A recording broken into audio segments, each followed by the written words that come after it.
D'abord. Bonjour à tous, je suis Madame Senghor Bernadette, directrice du programme SOS Village d'Enfants à Dakar. Alors aujourd'hui, vous avez réuni ici les femmes de la banlieue, ici au centre Jacques Chirac, dans le cadre du mois de la femme. Pourquoi? Effectivement, comme vous l'avez si bien dit, le 8 mars, ça marque la journée internationale des droits de la femme. Et avec le PACOP, le programme d'accompagnement communautaire pour la protection de l'enfant, qui fait partie, qui est une unité du programme SOS Village d'Enfants à Dakar que je dirige, avec la communauté, ils ont décidé de célébrer cette journée, aujourd'hui même le 20, ils ont décalé. Mais comme vous serez d'accord avec moi, une seule journée ne suffit pas pour célébrer la femme, ni un seul mois. La femme doit être célébrée chaque jour, 365 jours sur 365, puisque la femme, elle représente beaucoup au sein de la société, particulièrement au sein des villages d'enfants SOS, où la femme joue un rôle important. Puisque dès que vous parlez des villages d'enfants SOS, nous sommes une organisation à caractère familial, social. Et qui dit famille pense déjà à la femme. Et c'est une organisation où la femme occupe une grande place, une place importante. Il y a beaucoup de leaders qui sont là, qui jouent un rôle important, qui accompagnent les enfants, qui participent activement au développement de l'organisation. Je peux dire que 90% des employés de l'association sont des femmes. Justement, pour l'autonomisation des femmes, alors vos relations avec les institutions financières? Bon, j'allais en venir là, puisque le village d'enfants SOS est dans la prévention, raison pour laquelle nous sommes là présents à Pékin. Pékin Nord, Pékin Sud et Pékin Est. Nous sommes également présents aux parcelles Zasseni, unité 22, unité 24 et unité 25. Et nous accompagnons pour prévenir cette perte de la prise en charge parentale. Nous accompagnons des tuteurs. Donc, comme je l'ai dit au début, quand on parle de famille, on pense immédiatement à la femme. Et nous accompagnons les tuteurs à faire face, d'être résilientes face aux crises, etc., etc. Nous les accompagnons à mettre en place des activités génératrices de revenus. Et ce qui est recherché, c'est qu'au bout de quelques années, 5 ans au moins, que les tuteurs-là, ces bonnes dames-là, soient capables de prendre en charge les besoins essentiels de leur famille, de leurs enfants. Et ils s'organisent avec les responsables de composantes, ils s'organisent et ils mettent en place par exemple les AVEC-là, les AVEC, les GIE, etc. Et ce que je peux dire, ce que je peux confirmer, c'est que les AVEC apportent beaucoup. Ça aide beaucoup aux femmes qui sont membres de ces AVEC. Tout à l'heure, dans la salle, ils ont dit qu'il y a 19 AVEC qui sont là. Et ils sont bien organisés. Mais moi, personnellement, je dis que non seulement il y a le côté économique, mais il y a le côté social également. Parce que le fait de se réunir, je ne sais pas, une fois par semaine, 2 fois par semaine, de se réunir entre femmes, ça crée déjà des liens très importants qui permettent aux femmes de s'épanouir davantage. Et quand la femme est épanouie, les enfants sont épanouis et la maison marche bien. Alors justement, vous essayez de promouvoir l'autonomisation des femmes. Vos relations avec les institutions de microfinance? Bon, ça peut-être que je vais laisser la parole à Aminata d'y apporter beaucoup plus d'explications. Mais ce que je sais, on travaille avec ces institutions-là. On travaillait beaucoup avec ces institutions. Mais il y a eu quelques soucis quand même. Je ne dirais pas avec toutes les institutions. Raison pour laquelle SOS, avec la communauté, on est en train de voir comment mieux nous organiser pour mieux préserver les fonds collectés à travers les AVEC, à travers les GIE ou tout autre type d'organisation. Est-ce que les taux ne sont pas élevés, ce qui vous a poussé vraiment de faire une autre orientation? Oui, effectivement, le taux est élevé et pour des débutants, parfois c'est un peu compliqué.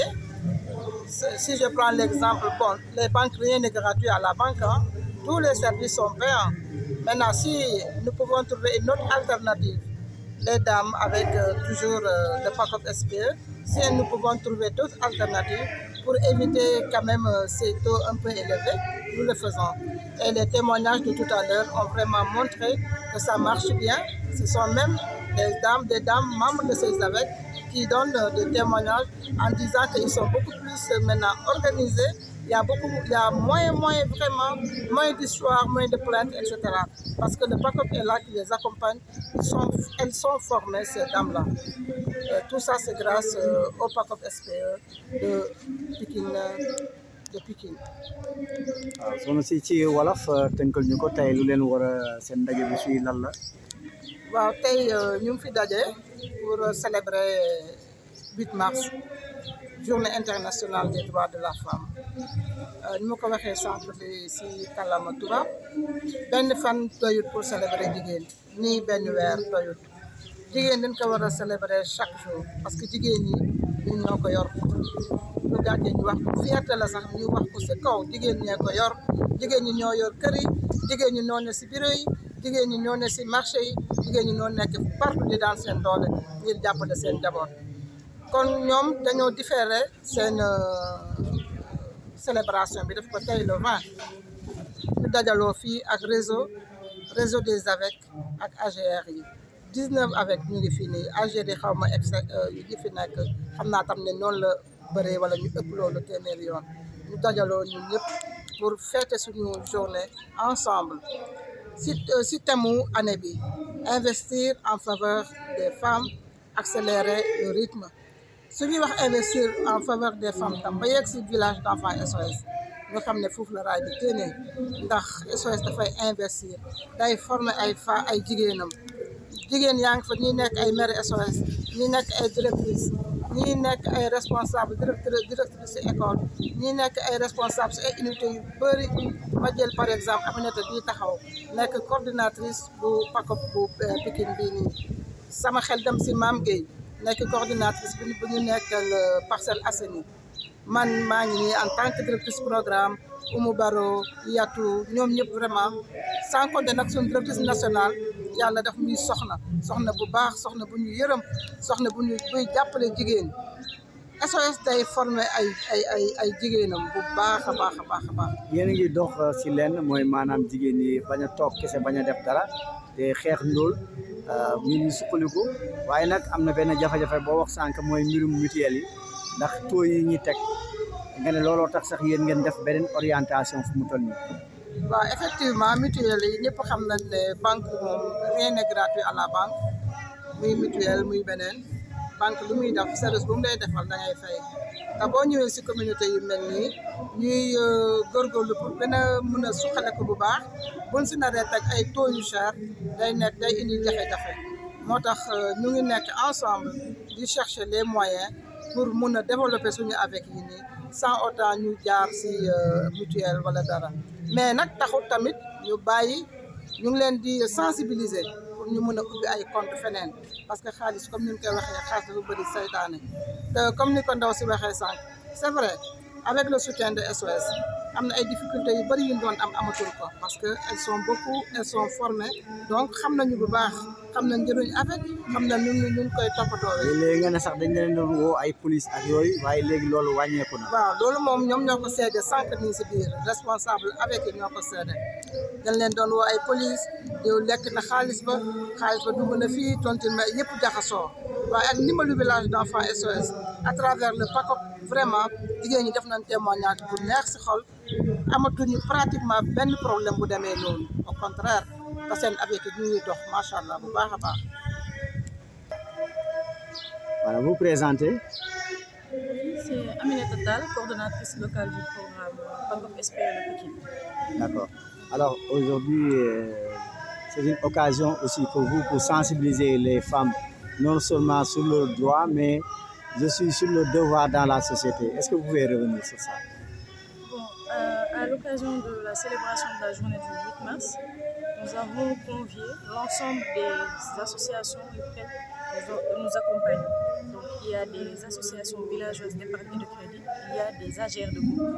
Donc, nous avons convié l'ensemble de ces dames pour célébrer cette journée et en profiter pour amorcer une démarche pour les mobiliser autour d'un réseau. Alors, tout à l'heure aussi, le problème avec les mutuelles revient toujours. Oui. Alors, qu'est-ce que vous avez à dire sur ça? Qu'est-ce qu'on doit faire? Est-ce qu'on ne doit pas revoir les taux de prêt bancaires qui sont souvent élevés? En fait, l'initiative de mettre en place des AGEP est née de ce problème. Donc, les taux de ces banques-là ne permettaient pas à l'ensemble de nos femmes, de nos bénéficiaires, d'accéder à l'épargne et au crédit. Et c'est de là qu'est née l'initiative avec. Donc, les femmes qui ont des petits moyens ont pu avoir accès à l'épargne et au crédit et mobiliser maintenant des millions, arriver à travailler avec cet argent mobilisé via une solidarité communautaire. Est-ce qu'on ne doit pas revoir ces taux justement pour essayer quand même? Bon, comme nous ne sommes pas à ce niveau pour réduire ces taux, nous avons créé un palliatif pour permettre à ces femmes d'arriver à travailler, d'arriver à avoir des ressources, de l'épargner et d'avoir des projets. D'accord. Ci wolof nga ñëwaat d'abord ci waaw. Bon, li ñu fi dajale tey mooy célébration journée 8 mars boo xamante ne dañoo dajale l'ensemble des associations avec des AGR ñuy liggéeyal fii ci Pikine pour ñu dynamiser ko pour mettre ensemble toutes les avec ñu nekk benn réseau boobu dina leen permettre seen activité ñu gën a étendre di ko élargir ci gox bi ñu nekk. wax nga ci li tax sax ngeen da ngeen gën a organiser femmes yi pour ñu mën a moom seen bopp mooy léeg-léeg taux prêt yi ci mutuelle yi dafa xaw a métti. waaw li tax ñu mettre en place avec yi moo doon ne que femmes yi ak maigre ressources yi ñu am daawu leen mën permettre ñu mën a dem banque wala ci microfinance yi di leb ndax amuñu woon garantie donc avec bi dafa ñëw utiliser solidarité communautaire pour permettre leen ñoom ñu am accès à l'épargne et au crédit mën def seeni projet mën a dérouler seen ay activités donc si cadre boobu nag mettre en place avec yi pour femmes yi mën a am accès à l'épargne et au crédit. nit amul lu dul bés boo ko xeebalee mu xeeb la te lii dafa am solo man jigéen dafa bokk ci man ndax jigéen mooy tax ñu may fay ndax jigéen ñoom rek laay liggéeyal groupement yi nekk ci Sénégal képp amu ci benn groupement moo naan Gawlo ta xamuma ndax 2006 ba 2023 bi ñu ne ba Sénégal partout kon ñu ngi leen di jaajëfal te leen Gawlo am jàpp bëgg ma la waaye damaa bëgg avec bii saa jàll xaw ma kuy fekk sa borom xaw ma yaa ngi fekk xaw ma ñu lay fekk si waaye dama bëgg xam ne waxu dama ne nga feewoo saa jàll ñu def nag ñuy liggéey ak ñoom peut-être ñun amuñu sens liggéey ak ñoom parce que xamante wuñu fi lañ xamante donc dama bëgg nag xaw ma kuy def premier pas waaye gëm naa ne yow lay doon. waaw ndax seen bis xam nga ñoom tey dañoo loué. waaw. jël loué ay sièges. waaw merci waaw. loué sonorisation. am na solo. waaye bii di ñëw bu ñu demee ba ñu leen yéen di jàkkaarloo. am na solo ñoo leen di jox bâche. am na solo jox leen siège. am na solo may leen ay produits. ak sama gars yi ñaaw yi leen boole ji. ak waa leen ay artistes. ak waa. donc dinaa leen bàyyi sama numéro téléphone. ngeen bii mag yi nii maye. ndeysaan ngeen mën cee bokk. ndeysaan. cadeau yi nii maye. ngeen mën cee bokk. heure bu ñu invité les présidentes. avec man cee bokk ci biir. pour moom it. groupement mën a gën a avancé. ndax ku ne xam na ni ñun bàyyiwuñu benn jigéen boo xam ne rek yaa ngi daan sa doole ñu ngi lay jàppale. numéro bi.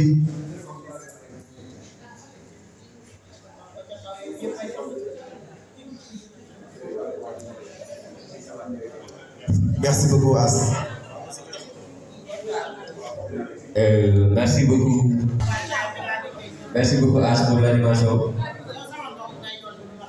xam naa animation bi neex na ndax kilifa yi fi wax yëpp jigéen ñi moo leen jur.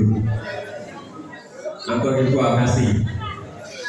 Donc sans plus tarder dañuy woo waa Guinaw Rail Sud xëy na danañu demander aussi les sécurités yi fi nekk ñoom it di ñëw defal leen benn présentation bu ndaw rek pour quelques minutes avant ñuy jox ki nga xamante ni moo war a animer panel bi donc waaye surtout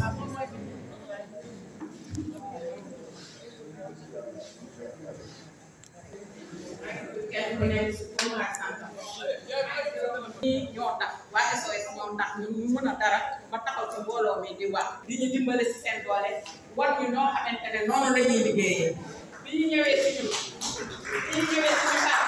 wax nañu ne ñun comme ñun bu ñu mënee dara ñun yàlla ak ñoom la ñoom ñoo ñu dooleel dimbale ñu jàppale ñu bi ñu ñëwee ak ñun di liggéey ak ñoom dañ ne ñoom seen bopp nee nañu liñ lay may jàngal la lu ñuy nappee moo ko gën war ñu ñoo xamante ne noonu la ñuy liggéeyee wutal ñu ñoo xamante ne noonu la ñu amee suñu xaalis dootuñu defati benn banque si suñu avec yi la ñuy jënd dara bokkatuñu natt bokkatuñu dara lu ñu am